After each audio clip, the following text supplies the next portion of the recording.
So, na-obsess tayo sa pag-ayos ng bahay natin, sa paglilinis natin. Di ba sabi ko sa isang vlog, huwag kang laba ng laba, di ba? Na-obsess tayo sa paglalaba, pamamalansya, pagpa-renovate ng bahay natin, pag-aayos ng bahay natin, pamimili ng something-something sa bahay natin. So, ending, hindi ka na naging malaya. Busy-busy ka hanggang hating gabi, kakalinis, kaka-arrange sa bahay mo.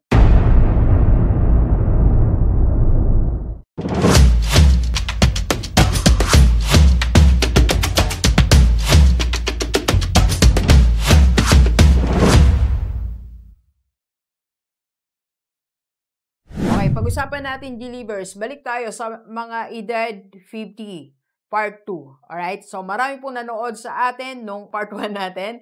That is, age 50 is not old. Okay? Pero bakit hindi pa rin tayo makagawa ng gusto natin? Kasi hindi tayo malaya. So, palayain ang sarili at age 50. Let's go, let's go. Yes, marami po sa atin merong mga gustong gawin at age 50. Malakas pa naman tayo, di ba? Meron tayong mga resources at meron tayong knowledge, may skill tayo. Pero bakit hindi natin ma-apply yan para mabago ng tuluyan ang buhay natin? Para mas magtagumpay tayo, para mas tumami ang pera natin para sa sarili mo, sa pamilya mo. Okay? Kasi hindi tayo malaya. Hindi natin pinapalaya ang sarili natin. Doc, paano ko ba hindi pinapalaya ang sarili ko? Unang-una, kaya hindi tayo malaya, nag-extend tayo ng responsibility. Imagine mo, pagkatapos mo magpaaral ng 5 mong anak, ngayon nagpapaaral ka ng 3 apo.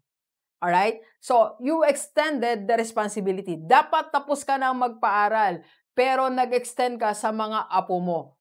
Okay? Another example, nag-extend ka ng responsibility mo. Hindi nga ikaw nagpapaaral sa mga apo mo, pero ikaw may nag-aalaga. So, hindi ka makaalis ng bahay. Alaga ka ng alaga ng apo. Pagkatapos mong mag-alaga ng napakarami mong anak, mga apo naman ang inaalagaan mo. So, nawalan ka na ng kalayaan. Hindi ka na tuloy malaya. Imagine mo, hindi ka na nakakaalis. Natali ka na sa bahay just because you extended your responsibility. So, anong solusyon natin? Pag hindi mo na responsibility, do not do it. Do not extend the responsibility.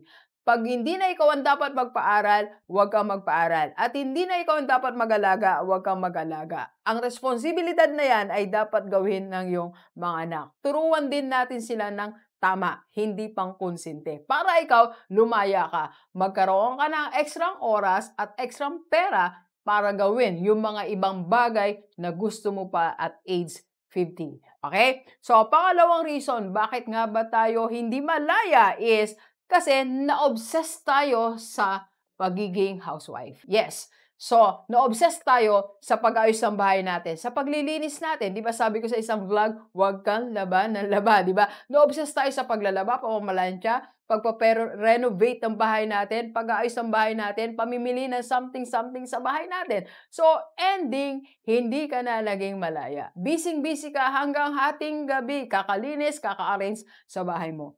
Nawala na yung iba mong goal. Nalimutan mo na meron kang pangarap din. Nalimutan mo yung self-fulfillment, yung self-achievement mo.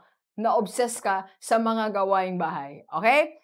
And third reason, bakit hindi tayo nagiging malaya, naging tagabantay tayo?